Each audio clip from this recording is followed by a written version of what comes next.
chill. À cette pause café, on fait toujours ce petit chin avant de commencer que j'aime bien. Chin avec du café, c'est original, non? J'adore. Ah, Alors déjà, bienvenue. merci, Bienvenue à toi que j'ai le bonheur absolu d'accueillir et tu le sais. merci. Pour moi, cette pause café, c'est celle de l'émotion, c'est celle de... Tu vois, ce qui me vient tout de suite, c'est de placer mes mains sur le ventre parce que c'est pas un hasard que tu travailles avec les mamans, Mmh. que tu parles de maternité. Je trouve que cette énergie est très présente en toi. Cet effet de l'eau. Pour moi, tu représentes l'élément eau, Mmh. celui qui berce, celui qui porte. Et j'aspire à me nourrir de ça et à l'incarner moi-même. Et alors, qui mieux que toi pour l'incarner? Et je suis tellement heureuse qu'on fasse cette pause café ensemble. Euh, je vais peut-être te demander de te présenter à ta façon. Et ce qu'on a fait la dernière fois avec Leïla sur la pause café précédente, c'est que je lui ai demandé de présenter son cœur, de Mmh. présenter un peu de son âme. Euh, Parce que ce que tu fais finalement, pas mal de gens le savent, ça je peux le dire aussi, hein, tu es alors je saurais peut-être pas le dire avec les bons termes, mais tu es formée à l'accompagnement des mamans auprès de docteur Shefali, il me semble, qui est une sommité dans ce milieu-là et tu as fondé, Le Parent Conscient. Donc cette, comment dire? Cette, cette structure d'accompagnement pour les nouvelles mamans et les moins nouvelles mamans, du Mmh coup mh. aussi les Mmh. mamans, voilà, qui des mamans tout simplement et je sais que tu le fais très bien et que tu portes, tellement de ces choses-là en toi. Mais justement, si on commençait par se présenter avec le cœur, qu'est-ce que tu dirais? D'où vient ce chemin magnifique que tu traces? Mmh. Merci Kenza. C'est sûr qu'avec toi, se présenter, ça ne peut être que par le cœur. Hem, je suis Khadija, une femme, qui était d'abord une jeune fille et puis qui est devenue femme, maman. Et quand je suis devenue maman, c'était un bouleversement, Mmh. dans ma vie au niveau physique. Forcément, quand on, devient maman, ben, c'est d'abord une transformation du corps, Mmh. mais aussi mentale et puis émotionnelle et spirituelle. Et dans ce bouleversement, hem, j'ai eu une crise d'identité, on va dire. Mmh. Grande question: «Qui suis-je?» Entre cette, jeune fille que j'étais il y a pas très longtemps, jeune femme, f nouvellement mariée, puis ensuite, maintenant maman, enfin, qui suis-je? Mmh. Et j'ai senti très tôt, un poids de responsabilité par rapport à cette âme qui allait passer à travers moi et venir, sur terre, faire son propre bout de chemin. En sachant qu'il y a un paradoxe entre, la responsabilité que j'ai et en même temps, la liberté totale de cet être. Mmh. Et comment danser entre ces 2. Comment, faire ma part, mais pas trop en faire, pas trop m'approprier, son expérience et projeter mes propres peurs, désirs, blessures et en même temps, bah, offrir ce qu'il faut et ce qui est possible, ce qui est nécessaire Mmh. pour cet enfant. Et puis il y a eu aussi une grosse douleur, qui m'a laissée très confuse parce qu'il y avait un besoin d'être, dans ma propre posture de mère et de faire les choses différemment de ce que j'ai appris, peut-être de challenger les modèles que j'ai eus, en face de moi. Et puis et aussi donc un rejet, un besoin de me positionner, en tant que femme Mmh.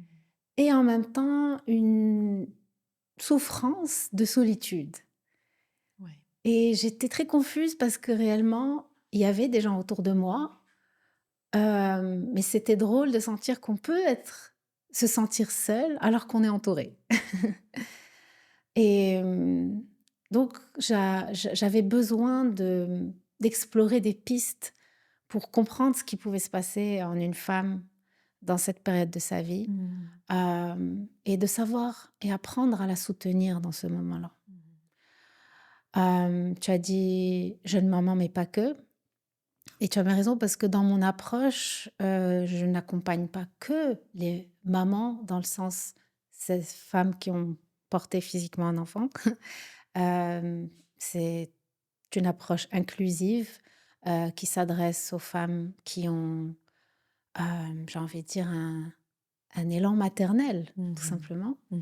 Hem, qui ont aussi des femmes qui ont pris de l'âge et qui sont peut-être des grands-mères aujourd'hui. Mmh. Je pense que ce n'est jamais trop tard pour accompagner une personne, notamment des femmes qui veulent, se remettre en question et entamer un chemin de conscience et de compassion.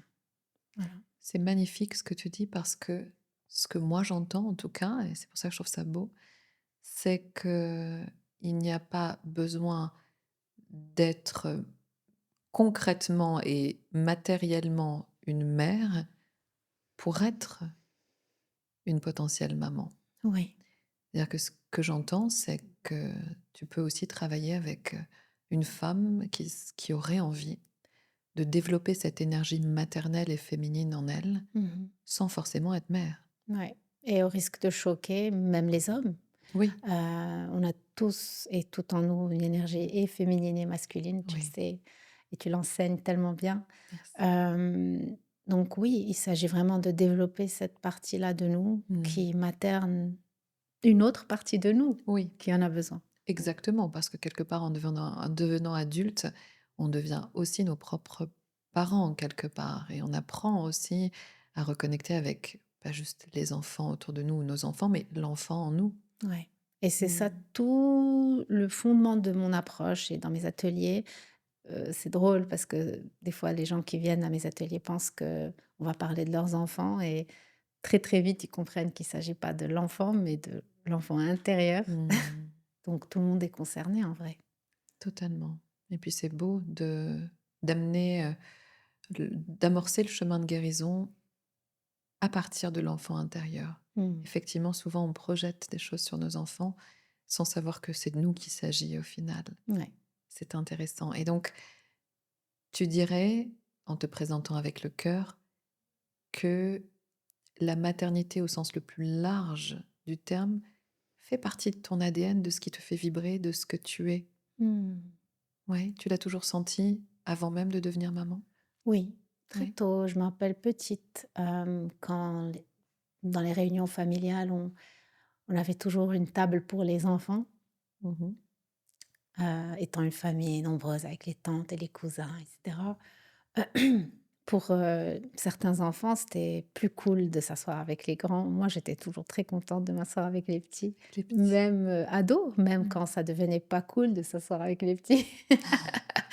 J'aimais bien m'asseoir avec les petits. J'avais toujours cette envie d'être, oui, peut-être un peu maternelle, pas nécessairement, dans le sens, m'occuper tu vois, dans le sens contrôler, mais Mmh. plus, juste offrir une possibilité de lien, bienveillant, de Mmh. faire sentir à l'autre qu'il est vu, valorisé, entendu.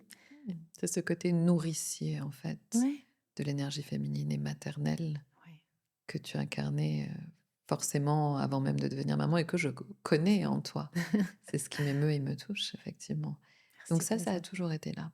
ouais, je pense, je pense. Mmh. Après ça s'est clairement exacerbé, avec, la maternité au 1er degré. Et j'aime cette espèce de bouleversement que tu décris, où d'un coup, Ouais, crise identitaire, on ne sait plus qui on est. ouais. On est titillé et embêté entre la volonté d'offrir un espace de liberté à notre enfant et de surtout pas nous approprier, comme tu le disais, sa vie et son chemin. Mmh.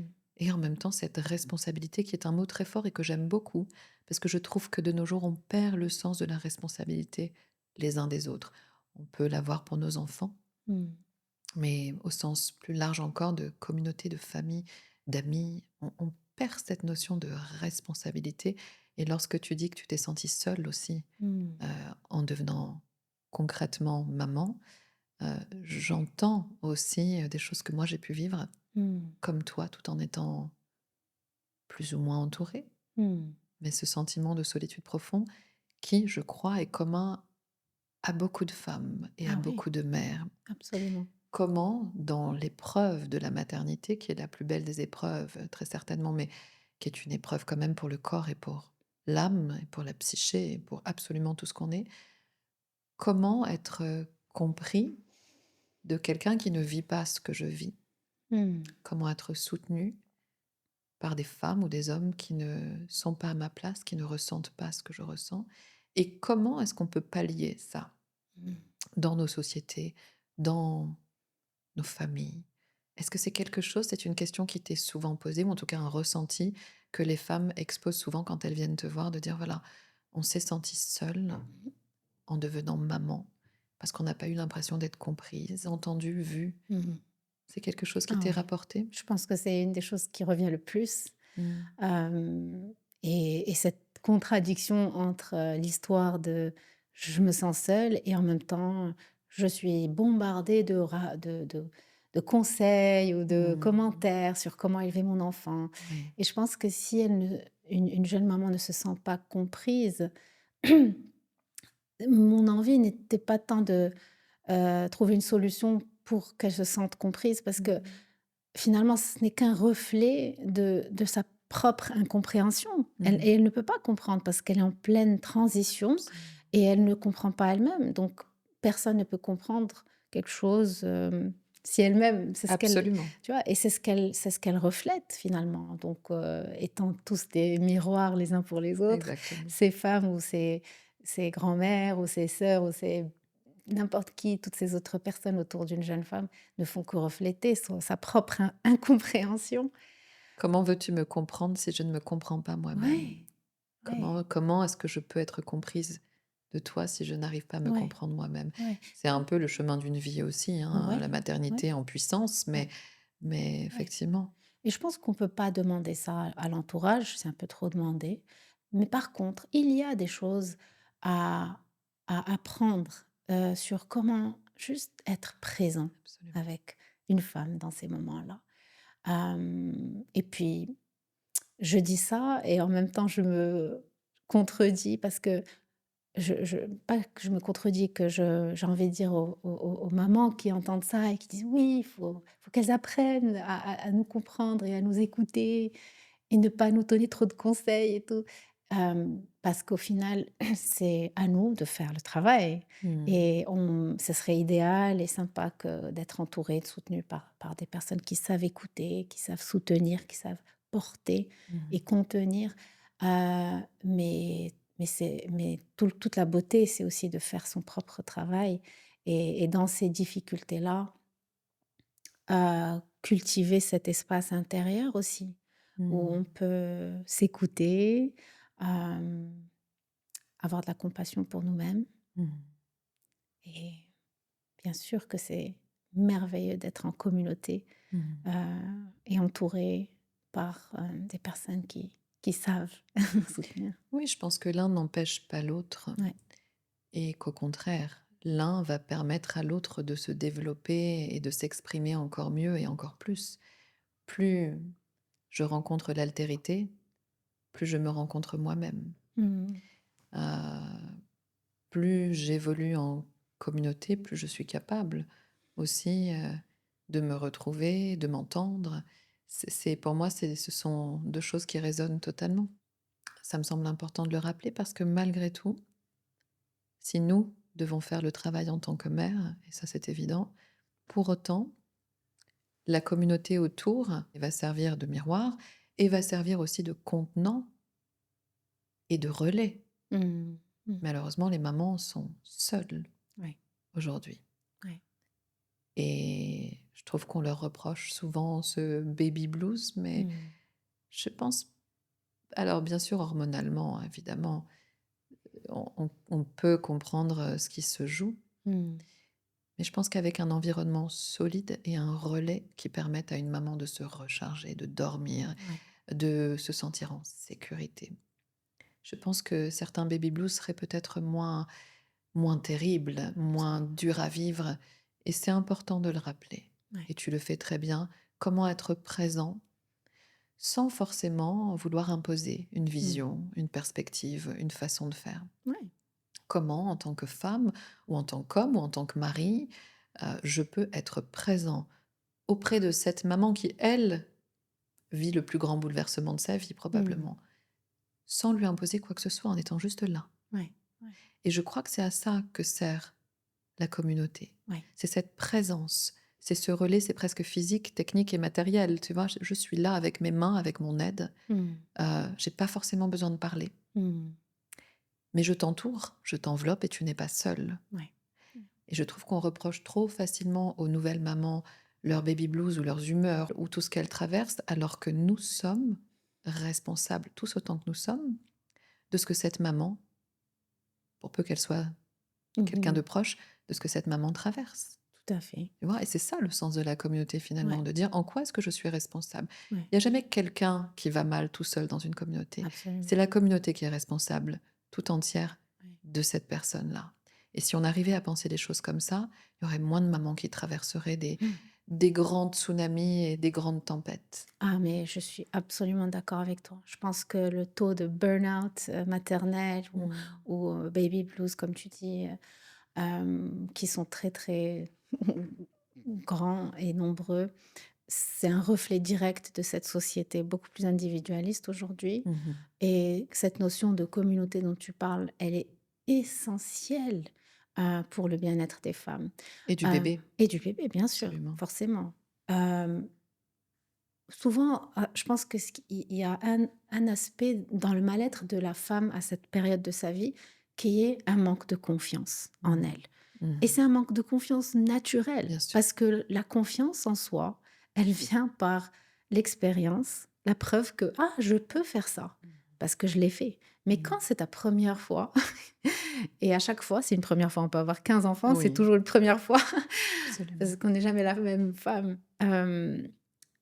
Donc dans ces moments où il y a une insécurité, où il y a un manque de confiance, moi, hem, j'estime peut-être contrairement à ce que beaucoup de mouvements, modernes du développement personnel disent, c'est que la confiance en soi n'est pas une affaire solo, c'est une affaire communautaire Tout à et fait. encore plus, je trouve, pour les femmes où, ben, avoir confiance en soi, c'est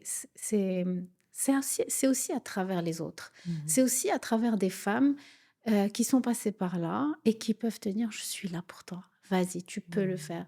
Tu Mmh. peux être une maman et à ta façon». Mmh. C'est pas parce que moi je l'ai fait et que ça a marché pour moi à une autre époque, il y a 20 ans ou il y Oui. a 2 ans, que je sais mieux que toi. Mmh. J'ai confiance en tes capacités. Donc Tout je à suis là fait. pour toi. Tu veux des conseils? Tu me demandes de l'aide? OK, je peux te donner, mon expérience et mon avis. Après sinon, je suis juste là pour te rappeler de quoi tu es capable. Et souvent ça permet une émergence d'une Mmh. empreinte unique de cette femme qui devient une mère et qui se découvre avec ses témoins, avec ces femmes qui sont là pour lui, hem Rappeler. rappeler, Mmh. voilà et être des garantes de cette confiance en elle Mmh. pendant ce laps où elle n'a pas confiance en elle. C'est primordial ce que tu dis, à mon sens, parce que ça rappelle justement ce rôle du miroir Mmh. qu'est l'autre, que représente l'autre. Et on sait que toi qui as travaillé sur l'enfance et moi, ben, dans mes études de psychologie sur la petite enfance et la psychologie du développement aussi, que tout se joue dans les yeux de la maman Mmh. pour un petit, Ouais, pour un petit bébé, pour un ouais. nouveau-né. Tout est dans le regard de la maman. Donc de la même façon que l'autre va poser un regard bienveillant et montrer par son regard, parfois même sans mots, et donner cette confiance à la maman en disant: «Tu peux, je Ouais, te vois, je ouais, sais que tu vas y arriver, tu l'as en toi, ouais, je te fais confiance». ouais. De cette même façon-là, si une maman se sent soutenue, regardée, valorisée, et prend confiance en elle-même, c'est cette même confiance qu'elle va, à travers son regard, transmettre au petit, à son bébé et ne serait-ce que par sa présence assurée. Mmh. Tu vois, un bébé va se construire dans les yeux de la maman. Mais je cite souvent Winnicott, sur lequel j'ai travaillé pendant mes études et qui a écrit des fondamentaux, à mon sens. Mmh. Si une maman est insécurisée, Mmh. préoccupée, toute seule et confrontée à trop de charge mentale, sa présence n'est pas la même pour son enfant que Ouais. si elle est là, rassurée et dans cette ouverture, dans ce confort-là, qui est juste celui de pouvoir nourrir, être nourricière pour son bébé dans la sérénité. Ouais. Et ensuite, on se demande, alors je vais faire un raccourci, mais on se demande pourquoi il y a autant d'enfants. Alors, je dirais ça avec des pincettes parce que je trouve qu'aujourd'hui, c'est un fourre-tout, on met tout dedans et c'est Mmh. pas forcément le cas. Mais tous ces enfants qu'on veut bien cataloguer d'hyperactifs, de présentant des troubles de l'attention, ou de ci ou de ça, en fait, c'est un fourre-tout. Et donc, moi, je mettrai quand même, je ferai attention en parlant de ça. Mais tout de même, on s'étonne de voir tant d'enfants qui ont du mal à être, tout simplement, à être en fait, sans être dans l'agir, Mmh. juste à être. Et parfois, si on met de côté les causes, certaines causes génétiques ou héréditaires, certaines causes environnementales, ou quoi que celle-ci en est une, mais des parents et une maman trop préoccupés, ça peut aussi, à long terme, donner ce genre de troubles ou de petits soucis chez l'enfant, et ça sera ni de la faute de la maman, ni de la faute de l'enfant, et c'est important de le rappeler. Mmh. On culpabilise beaucoup les mamans, Ouais. mais les a-t-on réellement aidées pour qu'elles puissent elles-mêmes assurer une présence sécurisante et Mmh. nourricière à leurs enfants? Mmh. Je ne sais pas ce que tu en penses, mais tu vois, moi, ça me parle de revenir à la source et de dire comment se sont passées les premières interactions. Ouais. Et ça, Winnicott le décrit très bien, comme Boris Cyrulnik aussi dans ses travaux. Mmh. À quel moment la figure d'attachement a été suffisamment sécurisante pour qu'on puisse être à la fois attaché et libre. C'est ce que dit Boris Mmh. Cyrulnik, que je trouve formidable. De finalement, un enfant n'est libre de découvrir la vie et d'aller jouer que lorsque sa figure d'attachement, que lorsqu'il est solidement attaché aussi. Exact. Et ça vient déculpabiliser même cette histoire d'attachement. Mmh. On vit dans une société, comme tu le disais, très individualiste, où il faut être détaché de tout.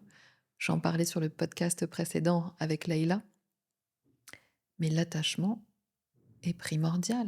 Bien sûr. Donc cette relation à la source du petit bébé avec sa maman et de ses premiers instants et de ce regard maternel qui permet au bébé de se construire avec ses neurones miroirs dans le Mmh. regard de la mère, pour moi c'est capital. Mmh.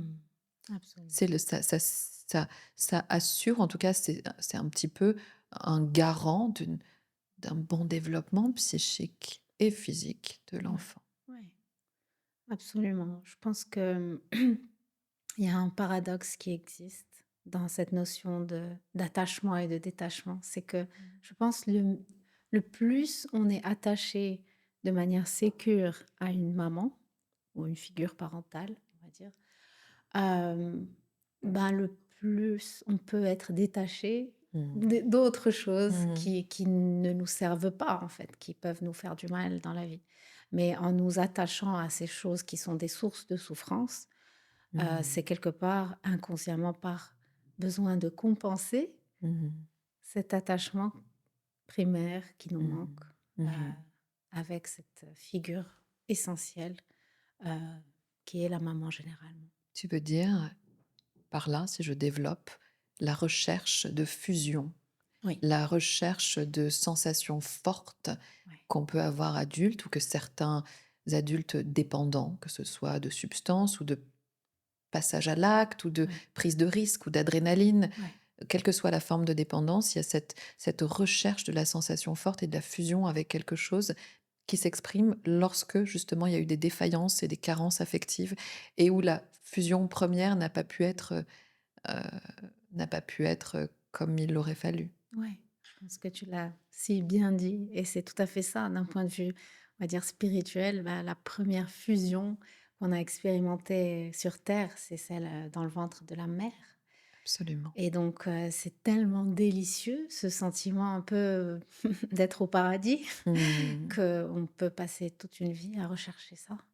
absolument. inconsciemment. Et même après, si je peux me permettre, quand Mmh. tu écoutes, ou que tu lis en tout cas ce qu'écrivait Winnicott justement, hem, tout petit, bébé, le nourrisson ne ferait pas la différence entre le sein maternel et son propre corps et ses propres limites. Il y Mmh mh. aurait cette fusion persisterait pendant les premières semaines de la vie, Mmh. jusqu'à l'appropriation des contours du corps. Mmh. Mais tout petit, l'enfant, le bébé, Mmh. ne ferait pas la différence entre le sein et lui-même. C'est quand même fort. Bien sûr. Ça veut dire, selon les plus grands psychiatres, psychanalystes, que cet état fusionnel, qu'on renie aujourd'hui, on ne veut pas entendre parler de fusion, mais finalement, il y a quand même un état fusionnel qui est là dès le départ et qui expliquerait pourquoi on cherche tant à fusionner, avec une âme sœur, avec un groupe, en Ouais, appartenant à des communautés. ouais.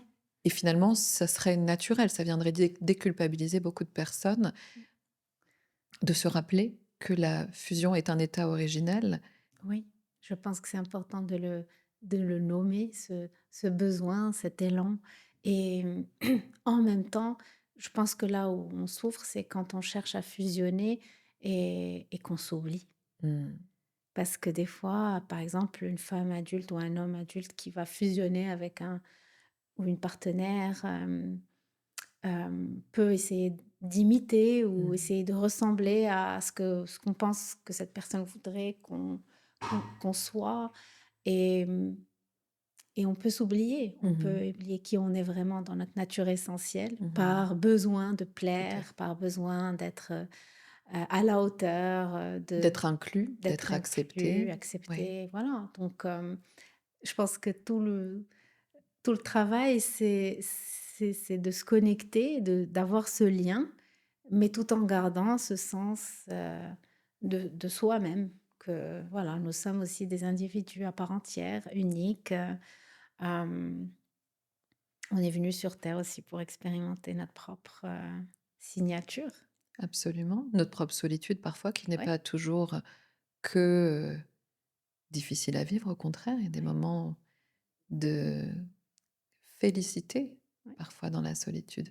Mais je pense que ce que tu décris, c'est aussi le chemin de toute guérison, Mmh. de prendre conscience en nous observant par la pleine conscience de ce qu'on est en train de rechercher, de ce qu'on est en train d'exprimer, de notre besoin pour pouvoir l'accueillir, le laisser repartir et revenir à nous-mêmes. Mmh. Mmh.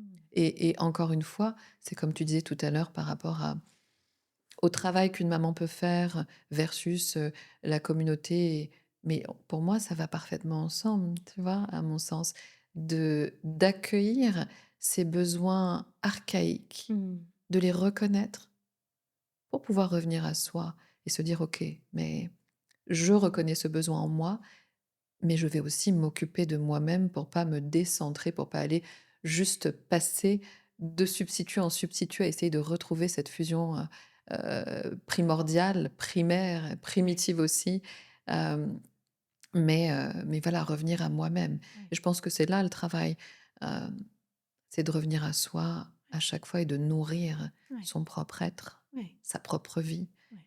pour pas être dans la dépendance. Mmh. Mais je pense que prendre conscience déjà de, de nos besoins évite de nous en rendre dépendants, C'est ça. je crois.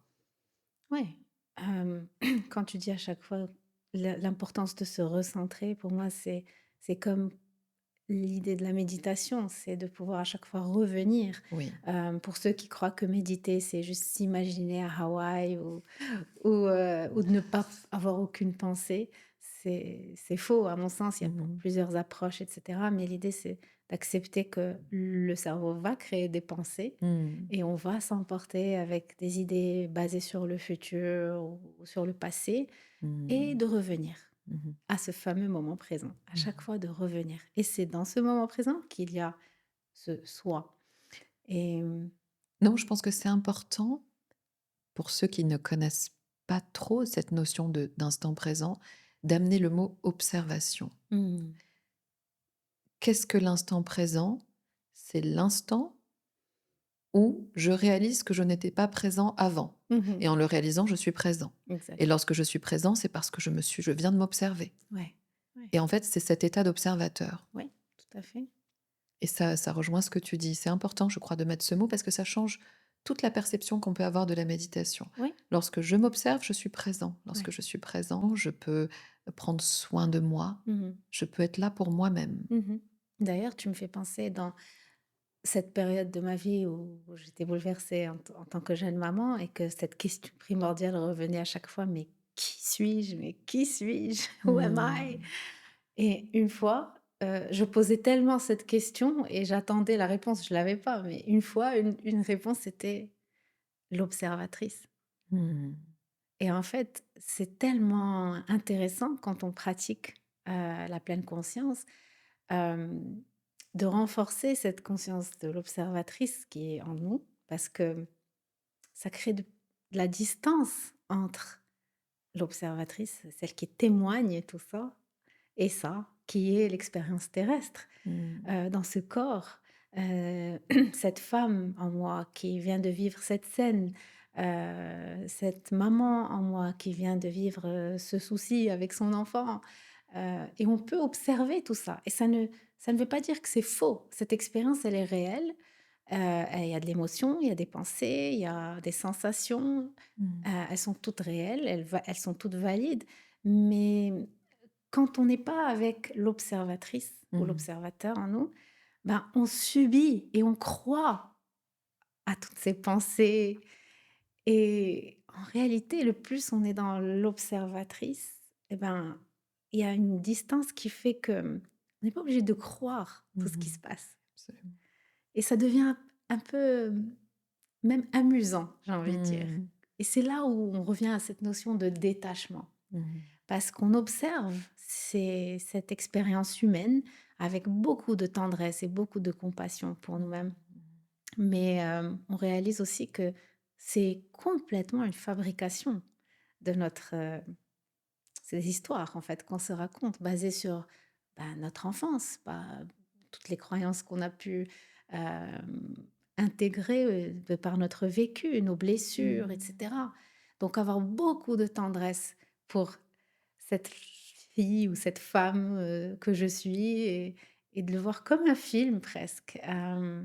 Ça amène l'idée essentielle que le détachement n'est pas ne plus ressentir. Au Mmh. contraire, tu parles de tendresse, de compassion, de toutes ces portes énergétiques et émotionnelles qui s'ouvrent, du cœur Mmh. qui s'ouvre quand on a cette capacité, par l'entraînement, Mmh. à être présent et à s'observer. Ouais.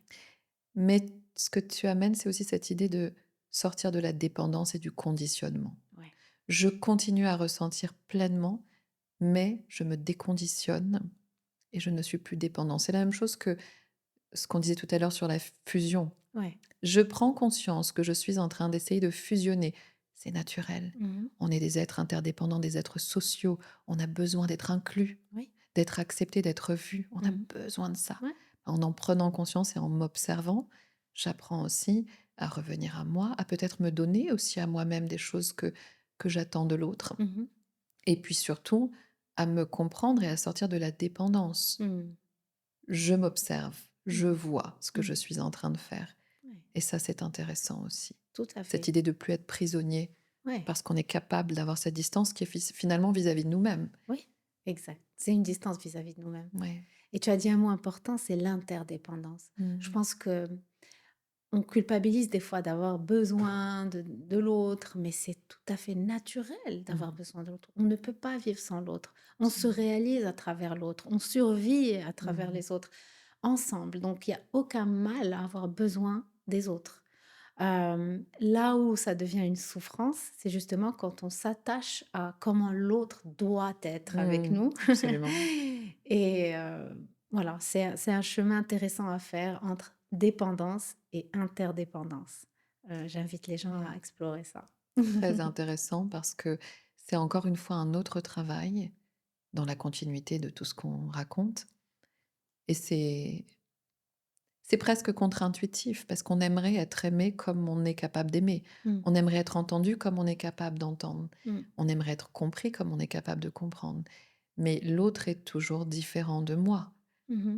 et il ne m'aimera pas comme je l'aime, il me comprendra peut-être pas comme je suis capable de le comprendre et accueillir ce renoncement-là, c'est aussi ouvrir un nouveau champ des possibles. Mmh.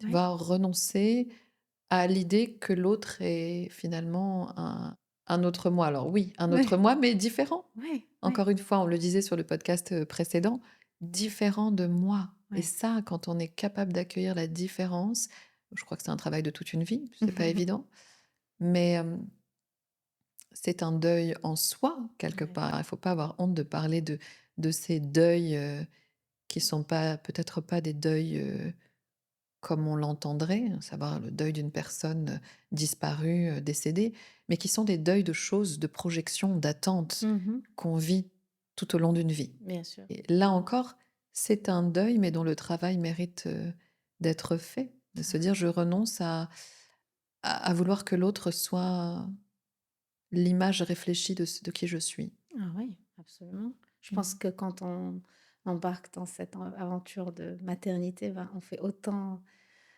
on célèbre souvent juste la naissance, mais il y a autant de célébration de naissance que de deuil à faire. Absolument, c'est important de le dire et Ouais, c'est important de déculpabiliser les mamans, les femmes, les ouais, pères même et ouais, tous les êtres humains de ce concept-là de deuil oui, qui est compté. On a oui, peut-être honte de le dire, mais je pense comme toi qu'il y a tellement de deuil ouais. entre, nos propres enfants qui grandissent tellement vite que le bébé, n'est plus là. Et Mmh mh. c'est déjà un petit bonhomme, une petite fille, un petit garçon, un ado. Mmh. On est dans le deuil permanent Mmh. de la version originelle de nos enfants Mmh. et puis il y a ces deuils qu'on ne nomme pas des fausses couches ou Mmh. des enfants qu'on aurait voulu et qu'on n'aura pas. Ouais, De la mère qu'on aimerait être, et qu'on n'arrive pas à incarner parfois, ouais, de ces relations qu'on aimerait avoir autour de nous et qu'on n'a pas ouais. et finalement, la maternité, je crois, est un tableau, géant, tu vois? Qui vient nous renvoyer, l'image de tous ces deuils qu'on peut, Ouais, silencieusement expérimenter tout au long du chemin. Mais là, elle nous les met ouais. face à nous-mêmes, en fait. Oui, oui, et c'est important de les nommer parce que des fois, on les vit sans vraiment, le réaliser, et je pense que c'est pour ça que dans les traditions, c'est important d'avoir, des rassemblements ou des rituels ou des cérémonies, parce que ça met en évidence des choses qu'on vit, mais dans la maternité, on se rassemble pas pour faire le deuil du couple qui était avant, ce bébé, on fait Oui, pas le deuil du corps de cette femme avant qu'elle ait absolument. accouché, on fait pas le deuil après, c'est des choses que lorsqu'on les conscientise, on peut marquer ça d'une façon ou d'une autre pour pouvoir avancer dans cette nouvelle phase, dans un nouveau cycle de vie. Mais c'est important de le reconnaître et de C'est le important. nommer. C'est Absolument. important. C'est important de Ouais, le dire et c'est ouais. important de de, peut-être de rappeler à quel point les mots ou le symbole, Mmh. mais poser quelque chose sur ces deuils Mmh. que l'on fait tout au long d'une vie. Ouais. Je parlerai même de la ménopause chez les femmes et Mmh, de ce tout à corps fait. qui n'est plus le même que ce qu'il a été. Ouais.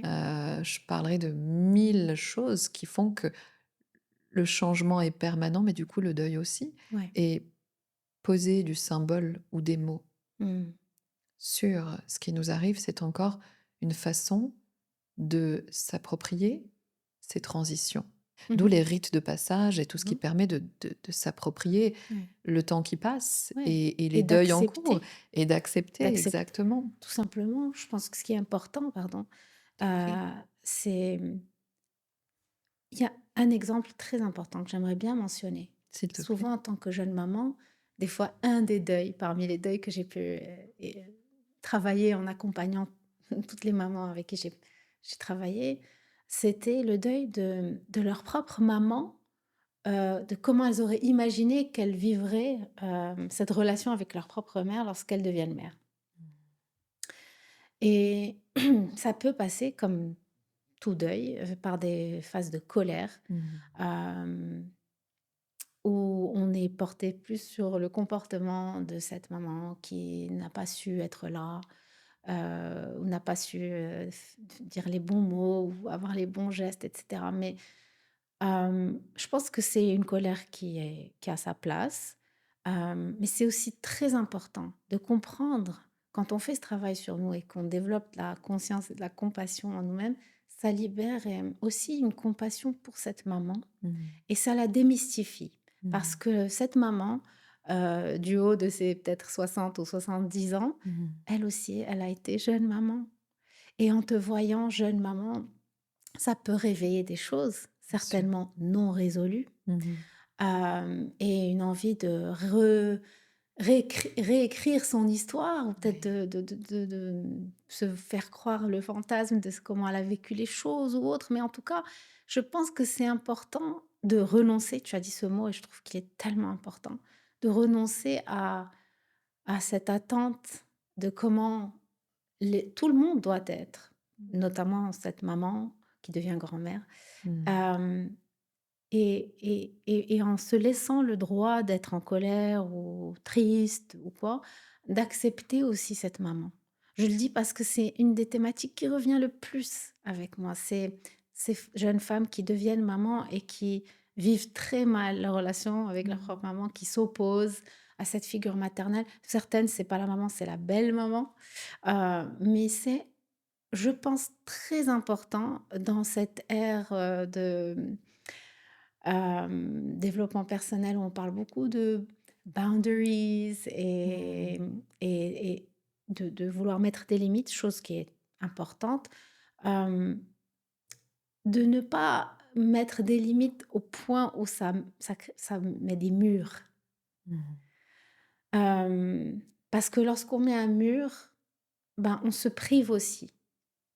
Mais c'est exactement, à mon sens, de ça qu'il est question. Parce qu'au final, quand tu es en tant que nouvelle maman et donc que tu renais, Mm, mm, que la relation avec ta propre maman n n'est pas ce que tu attendais, mm, qu'est-ce que tu exprimes là-dedans, au fond? mm. L'envie peut-être d'être encore son bébé à elle, Ouais, tu ouais, vois? ouais. Quelque part, c'est: «Je veux être your first one», Yeah, ton ta priorité. ouais. Et c'est pas tant de mon bébé, qu'il s'agit, mais c'est de moi qui Mm, deviens maman et voilà ce que j'attends de toi en tant que maman, puisque je renais à ce ouais, moment-là de ma vie.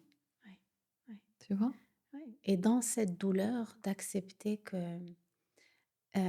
d'accepter sa limite et d'honorer Mmh. sa limite Mmh. et prendre ce qu'il y a à prendre, accueillir, mais l'accepter, c'est être dans une, c'est ça, je pense, dans un amour inconditionnel. Pour arriver à cet amour inconditionnel ou cette acceptation, il faut passer par un deuil, il Mmh. faut être dans la renonciation. Hem Et juste rencontrer cette femme qui est notre mère, qui nous a portés, la rencontrer en tant que femme. Parce que finalement, à chaque fois, si on est devant elle et on régresse parce qu'on est un peu entre je deviens mère, adulte, mais en même temps, quand je suis devant elle, je suis une petite fille qui Oui. veut être juste dans ses bras. C'est beau et c'est super si c'est possible. Et en même temps, se laisser être une femme aussi qui rencontre une autre femme et d'accepter que c'est comme ça et je peux prendre, les choses telles qu'elles sont et accepter où on est aujourd'hui. Mmh. Et Ouais, en même temps, je comprends ces mamans, cette vulnérabilité à fleur de peau de la naissance ouais, d'un enfant ouais. que tu racontes très bien quand tu parles aussi de toi-même. Mmh.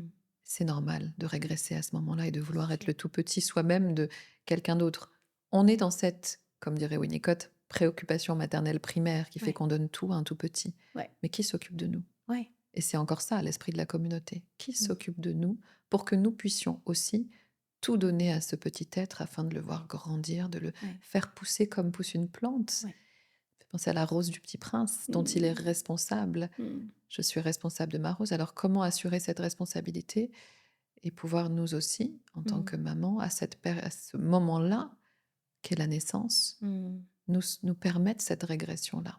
Ouais. Mais encore une fois, je trouve que c'est toujours en s'observant qu'on arrive à répondre aussi en partie à nos propres besoins. Mmh. Lorsque je m'identifie dans cette régression, dans ce besoin très primitif de moi aussi être le bébé, régresser, me laisser porter, je me comprends mieux Mmh. et à chaque fois, à mon sens, que je me comprends mieux, j'ai moins de colère envers l'autre. Mmh mh. Mmh. Et je l'accepte mieux et donc je ne construis pas des murs. Ouais. Mmh. C'est ça le but aussi, Ouais. de s'exprimer, de faire un travail, de dire les choses, Mmh. de ne pas les taire. Ouais, C'est aussi de se les approprier, de mieux se comprendre soi-même pour moins en vouloir au reste du monde. tout à fait et je crois foncièrement que la compassion envers les autres, elle ne peut être sincère que si elle passe par une compassion envers soi-même. Mmh. Sinon, c'est juste, une envie de paraître comme une espèce de mère Teresa. Ouais. Mais franchement, c'est essentiel de passer par ce travail intérieur et il est vulnérable et oui, on régresse, bien sûr Mmh. et on a besoin d'être porté. D'où l'importance de ces métiers anciens qui, heureusement, ressurgissent un peu, les métiers de doula ou La sage-femme, oui. d'accompagnatrice, Mmh. voilà, de sage-femme que personnellement je salue et je Mmh. suis émue à chaque fois que je pense à toutes les femmes qui étaient là pour moi dans ces moments. Mmh. Je trouve ces métiers tellement importants. Hem, donc il y a tout, et tout est OK. On peut être et vulnérable et forte. On peut être fragile et féroce Mmh, absolument. C'est et ça la femme, le féminin sacré ouais, finalement. On nous fait croire que le féminin sacré, c'est juste la douceur, ouais, l'intuition, l'accueil, mais c'est aussi cette femme qui est connectée à ouais, ses émotions et qui les accueille telles qu'elles sont, que ce soit sa colère, ouais, ou sa rage, ouais, comme sa douceur tout à fait. et son côté nourricier, par exemple, tu vois? Ouais, elle a C'est une important de le capacité dire. d'accueil. C'est ça, c'est qu'il ne s'agit pas de lutter ou de Ouais, résister. ouais.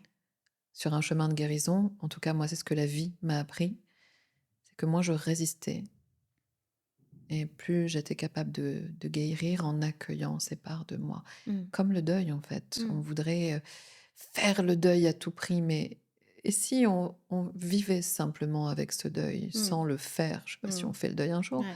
Si on vivait avec toutes ces choses non abouties, Mmh mh. ces choses, qu'on ressent comme presque, je vais utiliser un mot un peu costaud, mais comme avorté, tu vois? Ces relations qui ne sont pas ce qu'on aurait aimé, ces enfants qu'on aurait aimé avoir et qu'on n'a pas eu, Mmh. quand on n'en a pas eu ou qu'on en a eu un ou que, heu, toutes ces choses sur lesquelles on n'a forcément eu aucun contrôle et qui n'étaient pas dans nos plans et qui nous marquent parce qu'on aurait voulu Mmh. aimer, on s'est projeté différemment, on a espéré autre chose, ces espoirs justement, non aboutis. C'est OK de vivre avec, en fait. C'est parfois douloureux, mais il ne s'agit pas, encore une fois, de s'empêcher de ressentir. Ouais, Il s'agit d'apprendre à vivre avec. Et je ouais, crois que c'est vraiment ça le chemin de guérison. ouais. C'est comment composer avec ça, comment Mmh. dealer avec ça.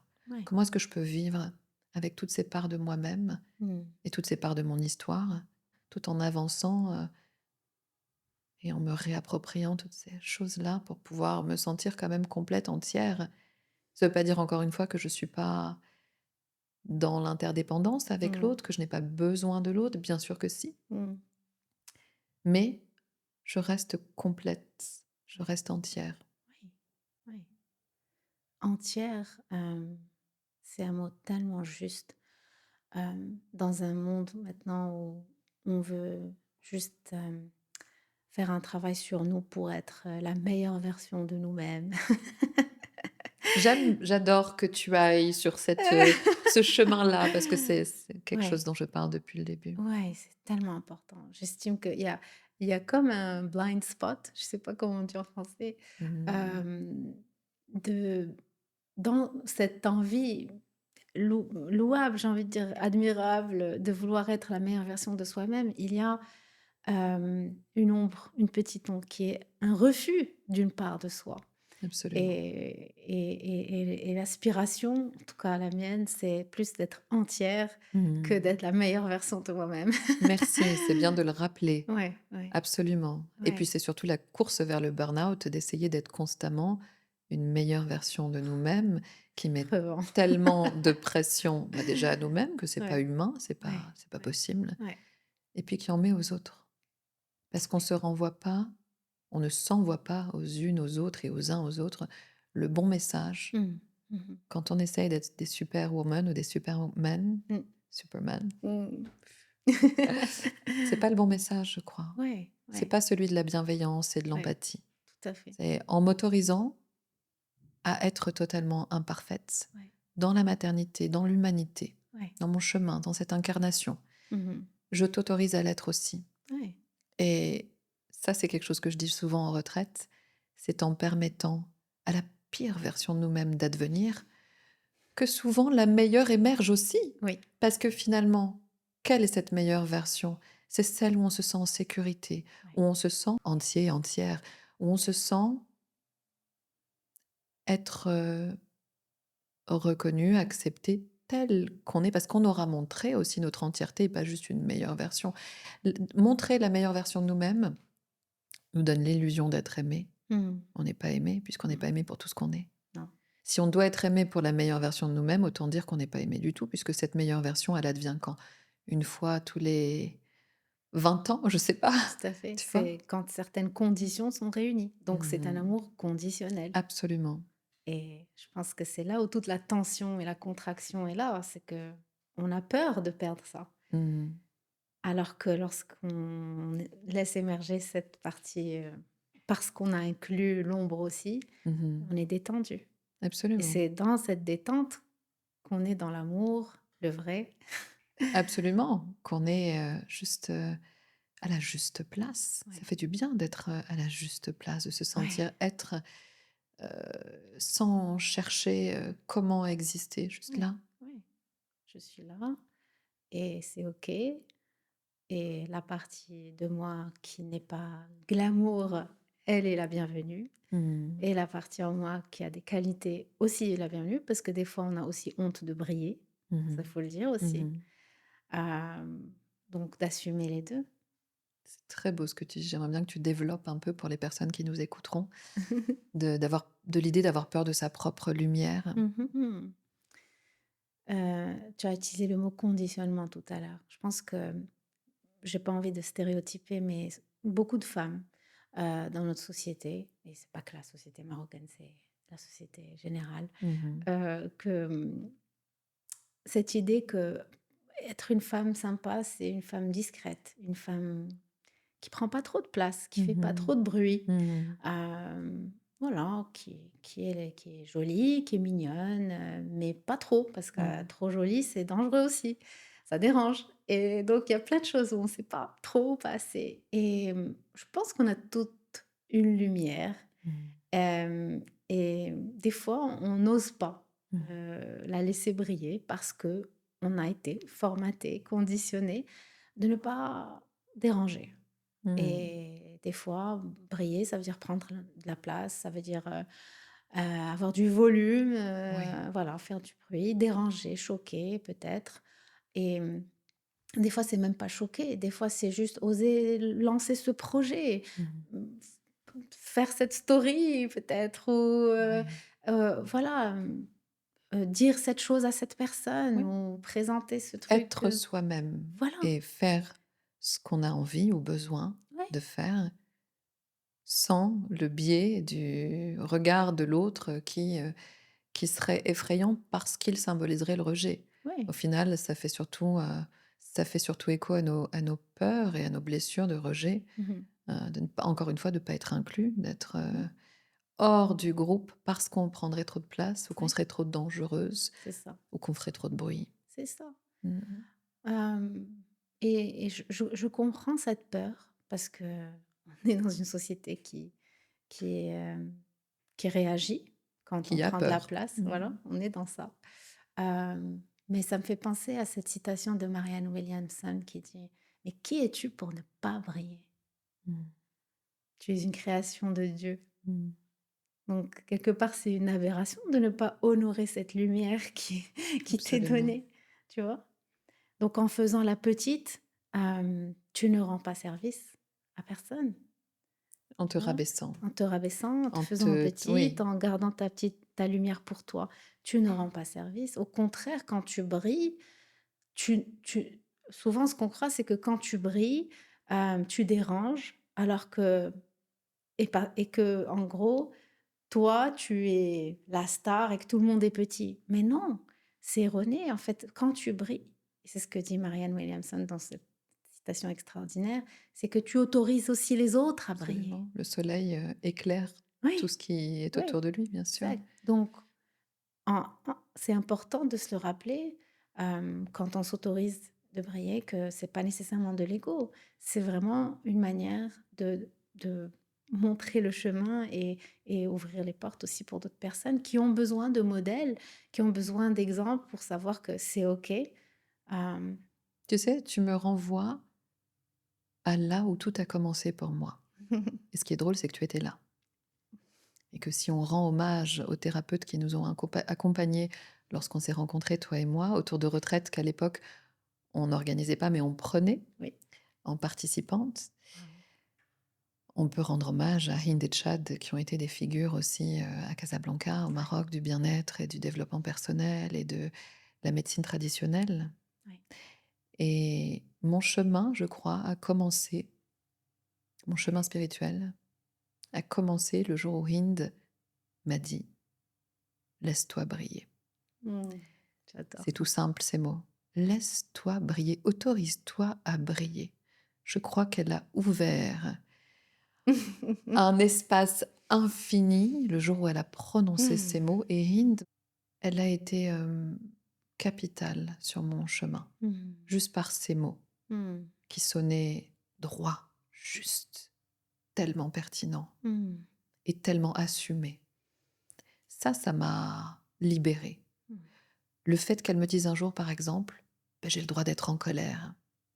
Et quand je suis en colère, j'explique à ma fille que bah, parfois maman est en colère et c'est OK. Ouais. Elle est venue casser cette image du petit Bouddha que je cite tout le temps, de, voilà, de cette spiritualité chimérique qui serait Mm, incarnée dans ce calme et ce côté impassible à toute épreuve. Elle est venue casser ça et me mm, rassurer dans l'idée qu'on pouvait à la fois être sur un chemin spirituel et rester profondément humain. mm, Et je lui dois ça. Et c'est mm. bien de se rappeler Ouais, aussi, c'est ouais, important, les gens qui ont compté, ne absolument. pas oublier qui nous a transmis et se rappeler le fait de leur rendre hommage aussi. Ouais, Hein, on pense merci. à eux, on pense. D'ailleurs, je t'ai demandé si tu avais de leurs nouvelles avant qu'on commence cet épisode, mais c'est Ouais, important, ces gens qui nous ont montré le chemin. absolument. Et comme toi, je suis éternellement reconnaissante à eux pour tout ce qu'ils nous ont transmis et partagé en osant briller Oui, eux-mêmes, absolument. avec toute leur humilité et leur sobriété. Euh, Est-ce qu'il y a d'autres personnes qui ont marqué ta vie et ton chemin? oh, oui. Euh, Tu as mentionné mon mentor dans la parentalité consciente, docteur Oui. Shefali. Euh, pour moi, cette femme, elle est impressionnante, non seulement de par son intelligence, de tout ce qu'elle m'a transmis dans la matière grise, mais aussi dans sa façon d'être. Mhm. Elle n'a pas du tout honte de briller. Elle assume son envie d'être une star et d'être belle et que c'est Mhm. important pour elle, l'apparence et d'être jolie aussi, etc. D'ailleurs, elle est très belle. Absolument, oui, elle est très belle. Et puis aussi, de savoir en tant qu'élève que l'objectif, c'est pas de lui ressembler.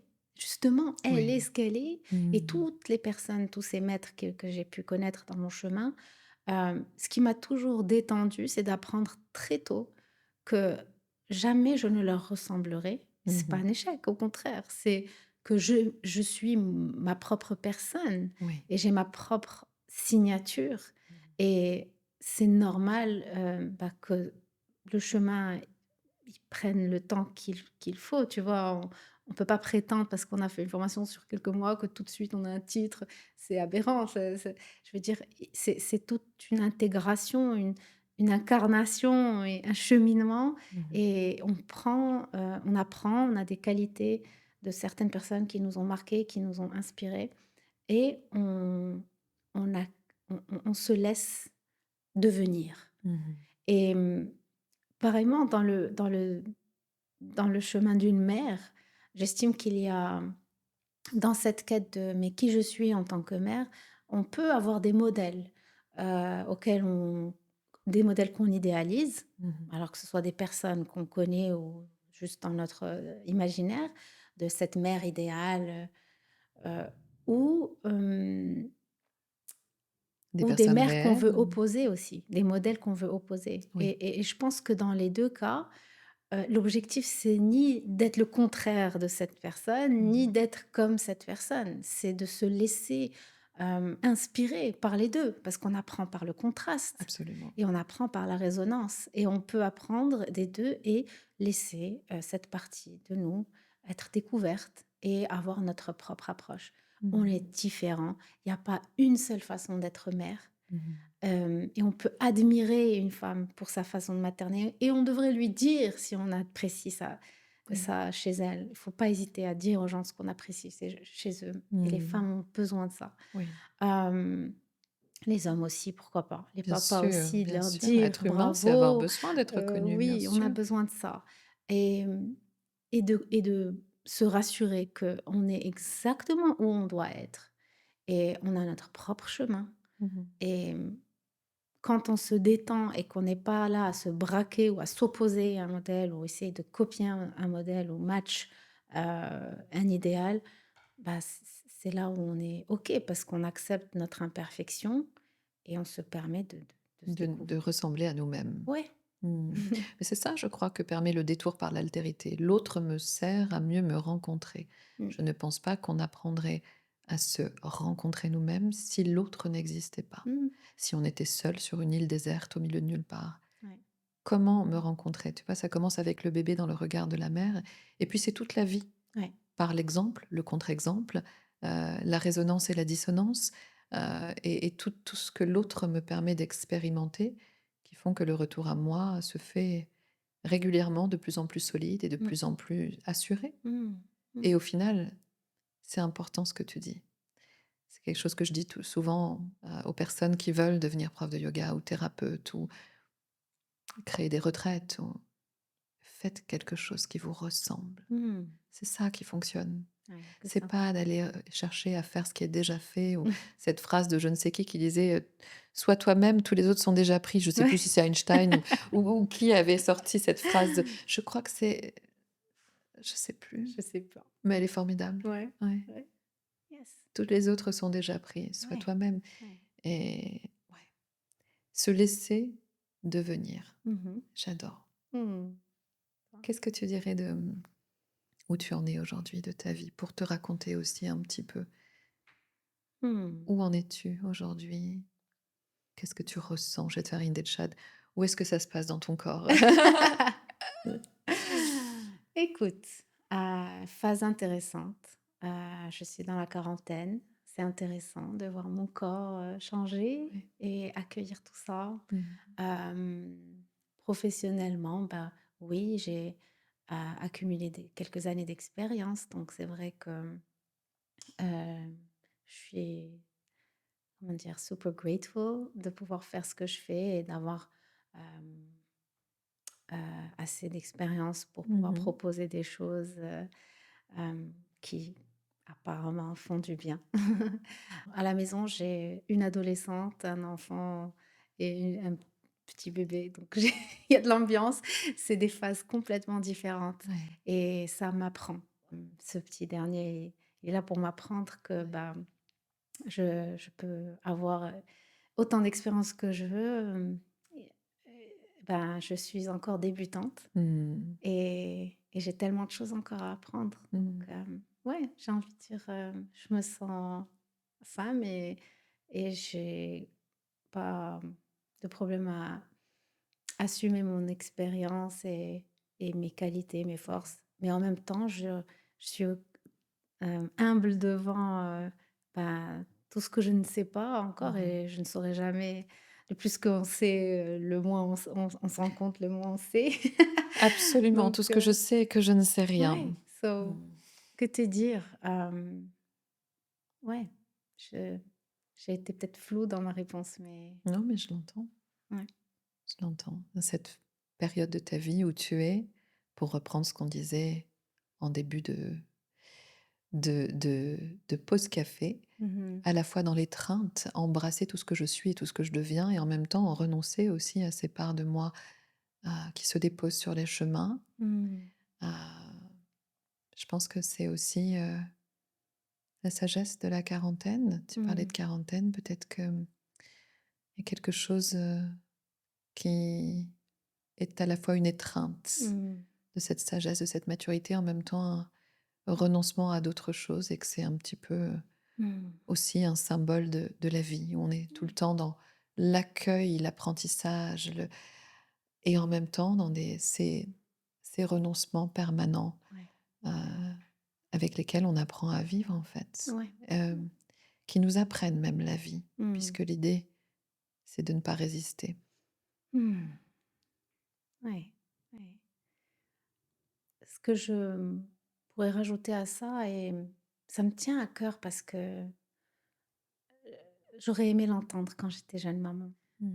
Avec ce qui se passe dans le monde aujourd'hui, je pense qu'il y a une grande désillusion de certaines valeurs et sans vouloir offenser personne, je pense que c'est valable, de remettre en question nos conditionnements et beaucoup de gens qui écoutent ce podcast, car il est en français, ont fait des études en français, Mmh. peut-être en France ou en Occident, donc avec des valeurs, d'individualité, d'individualisme et et en fait, quelque part, je pense que c'est important d'être ouvert au monde et aux valeurs du monde, notamment orientales, occidentales, Mmh. mais je pense que c'est aussi très important de garder certaines valeurs qui nous ont été transmises quand on veut faire un travail sur nous et qu'on parle de briser des schémas, rompre des schémas, tous les traumas qu'on a pu hériter.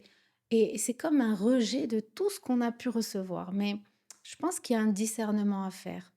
Et peut-être que c'est parce que c'est là où j'en suis dans ma vie aujourd'hui. Et je pense que c'est important de aussi rester ouvert à ce qui est bon dans ce qu'on a reçu. Bien sûr. Et ne pas être que dans le rejet, le refus, la colère pour créer cette vie qu'on pense être vraiment, plus alignée avec nos valeurs et notre mentalité et notre façon de voir le monde et je pense que le monde irait mieux si on gardait certaines valeurs de communauté, de respect pour les personnes plus âgées que nous, notamment nos parents qui sont pas parfaits, qui ont fait des erreurs, qui nous ont transmis des choses douloureuses, qui ont fait contribuer à notre mal-être peut-être, des blessures, des traumas. Mmh. Mais je suis persuadée Mmh. et je sais en disant ça que chaque histoire est unique et différente et qu'on ne peut pas généraliser. Mais pour la plupart des gens, si ça peut résonner, heu, restons ouverts à, à cette à cette possibilité d'accepter nos parents et de les accueillir, heu, dans ce qu'ils sont et dans cette tu sais, il y a, une citation que j'aime beaucoup sur le pardon, de, Annie Lemott, je crois, qui Mmh. dit: «Pardonner, c'est abandonner l'espoir d'un passé meilleur. Mmh. Pardonner, c'est abandonner l'espoir d'un passé meilleur» et j'ai presque envie de dire: «Mais c qui on est même pour pardonner?» Après, d'un point de vue spirituel, je crois que c'est pas à nous de pardonner, on peut que se pardonner à nous-mêmes, Mmh. mais c'est prétentieux de croire que c'est à nous de pardonner à Mmh. qui que ce soit.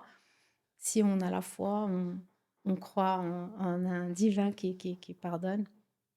Mais en tout cas, hem, de d'abandonner cet espoir d'un passé meilleur, ça permet d'accepter et de rencontrer cette personne où elle est, notamment, ses parents. Et tu as dit tout à l'heure en rendant hommage à Hindetchad que c'est tellement important de reconnaître ces personnes qui ont cheminé avant nous et qui nous ont transmis des choses. Mmh. Et ben, les premières personnes qui ont cheminé avant nous sur terre et qui nous ont transmis quelque chose qui est la vie, bah, c'est nos parents. Mmh. Et bah oui, la plupart du temps, c'est pas des parents parfaits, à 80, allez, 100 Mmh des cas. mh. Donc, si on aspire à une paix intérieure, je pense qu'elle n'est authentique et réelle que si on, même si on n'est pas prêt, même si on n'y est pas encore, juste d'être ouvert à Ouvert. cette idée. C'est important que tu le rappelles parce que même la colère dont tu parles et le ressentiment dont tu parles, à mon sens, ne sont que le début du chemin Ouais. et ne sont donc qu'éphémères et transitoires. C'est une partie et parfois cette partie-là, elle est nécessaire. Mmh. Faut Elle est juste pas nécessaire. perdre de vue, comme tu le dis, la possibilité Ouais. d'une rencontre Oui. finalement. Et c'est ça que tu veux dire, c'est si je l'entends comme il faut, dire que quand tu renonces à un passé qui aurait été meilleur, tu permets une rencontre dans le présent. Ouais. Et encore une fois, on en revient à ici et maintenant. Ouais.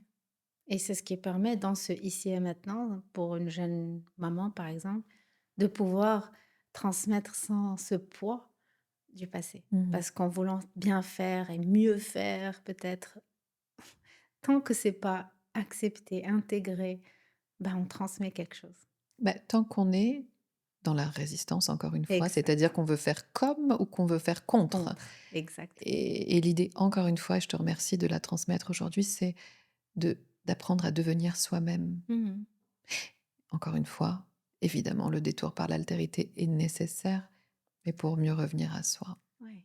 Mmh. Ouais.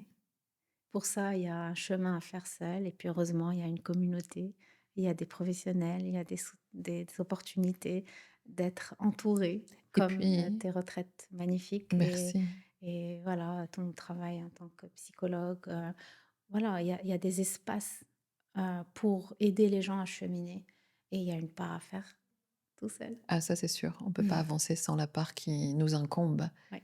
Maintenant, c'est joli aussi, et important, surtout plus que joli, mais c'est beau de rappeler aussi la fonction de la communauté dans l'estime et la confiance Mhm. Mhm. en nous-mêmes. Tout à La fait. confiance en nous-mêmes en tant que maman, quand on devient maman, en tant que femme, en tant Mm. que sœur, en tant que mère.